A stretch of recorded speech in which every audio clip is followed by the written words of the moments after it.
बातमी आहे राष्ट्रवादीच्या सुनावणी संदर्भातली। राष्ट्रवादी कुणाची याबद्दल आता निवडणूक आयोगामध्ये सुनावणी पार पडणार आहे। यापूर्वी झालेल्या सुनावणीमध्ये अजित पवार गटावरती शरद पवार गटानं काही गंभीर आरोप करताना राष्ट्रीय कार्यकारिणीमधल्या सदस्यांची सुद्धा खोटी शपथपत्र सादर केल्याचा एक गंभीर आरोप करण्यात आला होता। यासोबतच खोटी शपथपत्र सादर केल्यामुळे कायदेशीर कारवाई करावी अशी मागणी करण्यात आली। शरद पवार यांच्या गटाच्या वतीनं आपली भूमिका आज मांडली जाणार असून त्यासाठी त्यांना 4 तासांचा वेळ मिळतोय। या सुनावणी दरम्यान शरद पवार गटाच्या वतीनं देवदत्त कामत पूर्ण वेळ युक्तिवाद करतील। आपले प्रतिनिधी निलेश बुधावले दिल्लीतनं सध्या आपल्या सोबत आहेत। निलेश, आजच्या सुनावणीमध्ये कोणकोणते मुद्दे महत्त्वाचे ठरण्याची शक्यता आहे आणि दोनही गटांकडून कोणकोणते नेते किंवा मंत्री आज सुनावणीसाठी हजर असतील? राष्ट्रवादी काँग्रेस पक्षाची आज पुन्हा एकदा राष्ट्रवादी नेमकी कोणाची याबाबतची सुनावणी निवडणूक आयोगात पार पडणार आहे। या निवडणूक आयोगामध्ये प्रामुख्याने शरद पवार गट आपली पुन्हा एकदा बाजू मांडताना पाहायला मिळणार आहे।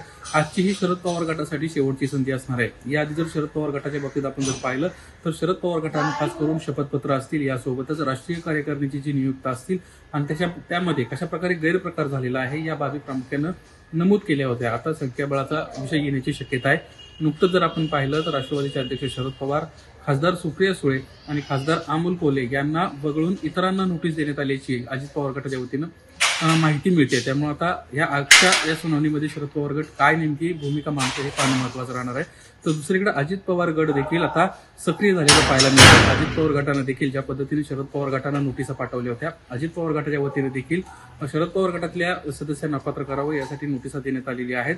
यासोबतच अजित पवार गट आता पुढची जी तारीख मिळेल त्या तारखेपासून आपली जी बाजू आहे ती मांडणार आहे। खास करून शरद पवारांचं जे अध्यक्षपद आहे ते कशा पद्धतीने चुकीच्या पद्धतीने त्या ठिकाणी प्रकार झालेला आहे।